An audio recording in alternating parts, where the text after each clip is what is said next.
শুনছো? কি মনে আছে তো আজ শুক্রবার? তাতে কি? বুবাই স্কুল বাস আসবে না, অফিস যাওয়ার পথে ওকে ছেড়ে যেও।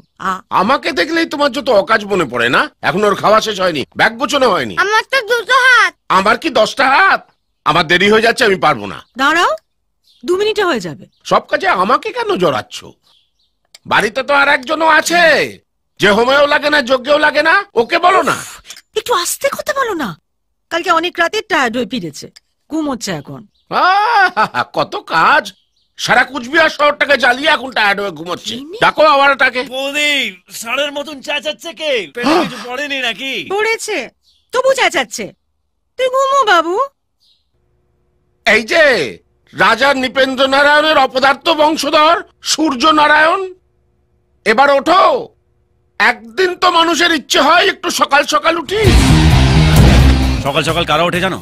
যাদের অ্যাসিডিটি আছে, সারা রাত পেট গড়বড় করে। তোমার তো ঘুমানো ছাড়া আর কোনো কাজ নেই। ঘুম হলো ভগবানের দান, যেটা সবার কপালে থাকে না।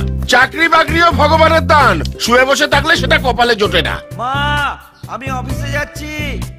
দীপুকে দেখ, তোর থেকে 2.5 বছরের ছোট, মাসে 25,000 টাকা মাইনে পায়। ও যখন ওর মাকে বলে অফিসে যাচ্ছি, আমার বুকটা ফেটে যায়।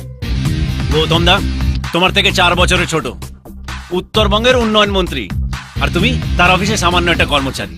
আর এটা দেখে না আমারও পাটে। কারোর উন্নতি দেখে হিংসা করা উচিত নয়, যে যার কপালে চলে, বুঝলে কি বৌদি? ঠিক বললাম না? তুই কখনো ভুল বলতে পারিস? তুমি আর ওকে গাছে চড়িও না, এমনিতেই মগ ডালে চড়ে বসে আছে। তুই অন্তত আমার কথা শুনে চল। এই বছর ভালোভাবে পড়াশোনা কর, যাতে ক্লাসে ফার্স্ট হতে পারিস। কাকু বলেছে বেশি পড়াশোনার দরকার নেই, কপালে থাকলে এমনিই হবে। নিজে তো কল্যায় গেছেই, এটাকেও পেছনে বগির মতো টানছে।